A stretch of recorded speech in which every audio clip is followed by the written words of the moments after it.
ओम नमः शिवाय। हर हर महादेव। जय शिव शंभू। क्या कारण है कि आपके जीवन में इतने दुख खत्म होने का नाम नहीं लेते?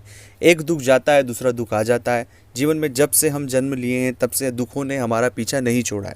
ऐसा क्यों हमारे साथ बार बार हो रहा है? हम बहुत से उपाय करते हैं, बहुत से हल करते हैं, और हम तो जाने और अनजाने में कभी भी किसी व्यक्ति का बुरा नहीं करना चाहते, लेकिन फिर भी हमारे हिस्से में दुख क्यों है और इन दुखों से कैसे छुटकारा मिलेगा?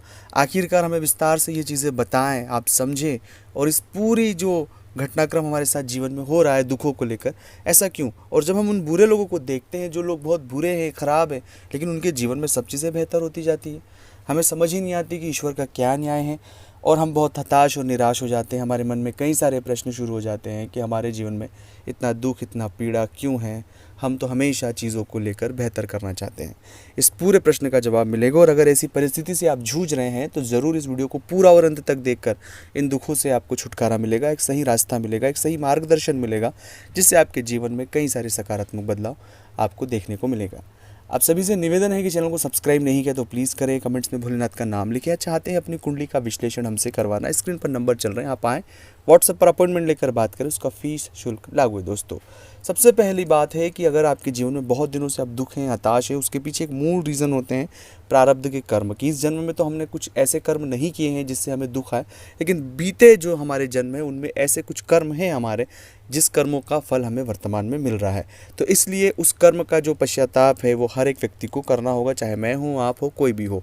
लेकिन उस कर्म के पश्चाताप में और जो उस कर्म के भाव हैं उसमें हमें इस तरह का भाव नहीं रखना है कि सब चीज़ें खराब चल रही है, सब चीज़ें बेकार होगी। इस तरह का भाव मन में कुछ भी नहीं रखना है, क्योंकि यह वर्तमान को ख़राब करता है। यह आने वाले समय में इस जन्म में जो किए जाने वाले हमारे अच्छे कर्म हैं, हम उन कर्मों को ख़राब कर रहे हैं। इसलिए उन सभी हालातों को एक सकारात्मकता में लेते हुए, उन हालातों से जूझते हुए हमें धीरे धीरे आगे बढ़ना है। हमारे मन में कोई भी नकारात्मकता नहीं रखना है, हमें नेगेटिव नहीं होना है, तनाव में नहीं जाना है। हमें उन हालातों को फेस करना है।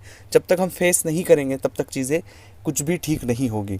और ईश्वर का जो स्मरण है वो सबसे बड़ी सत्ता है, वो सबसे बड़ा दयालु और क्षमा करने वाला है। इसलिए जितना हो सके उतना अपने इन हालातों में नमः शिवाय का जाप करें, ओम नमः शिवाय का जाप करें। अब अपने इन हालातों में भी देखें कि इन हालातों में भी ईश्वर ने हमें सपोर्ट किया। हम जिन हालातों में अभी वर्तमान हैं, जो चीज़ें बेहतर हो रही है, वो भगवान की कृपा से हमारे जीवन में हो रही है। इसलिए जितना ज़्यादा हो सके शिव मंत्र का जाप करें, नमः शिवाय का जाप करें, अपने इष्ट मंत्र का जाप करें। अब जितना जाप करेंगे उतने आपके हालातों में एक सकारात्मक बदलाव देखने को मिलेगा। लेकिन कहीं भी नकारात्मक नहीं होना है, कहीं भी आपको बहुत ज़्यादा डिप्रेशन, तनाव या इस तरह की नेगेटिविटी में नहीं जूझना है। जो हालात है उन्हें फेस करना है, खुद को शांत रखना है। जो हमारा कर्म आप कर रहे हैं उन्हें पूरे डेडिकेशन के साथ उस कर्म को करते जाएं। धीरे धीरे धीरे जैसे ही वक्त बीतेगा और आप इन हालातों से बाहर हमेशा के लिए आ जाएंगे। लेकिन वर्तमान अगर आप अपनी परिस्थितियों में आप विचलित होंगे, आप अपने मन को भ्रमित करेंगे, आप बहुत परेशान होंगे, हताश होंगे, निराश होंगे, तो एक गलत डिसीजन आपके जीवन को पूरा बदल सकता है। तो इसलिए मेरा निवेदन है कि ऐसे हालातों में नमः शिवाय का जाप करें, खुद को धैर्य रखें, अपने हालातों को बहुत डीप ऑब्जर्वेशन करें कि कहाँ सही है, क्या गलत है।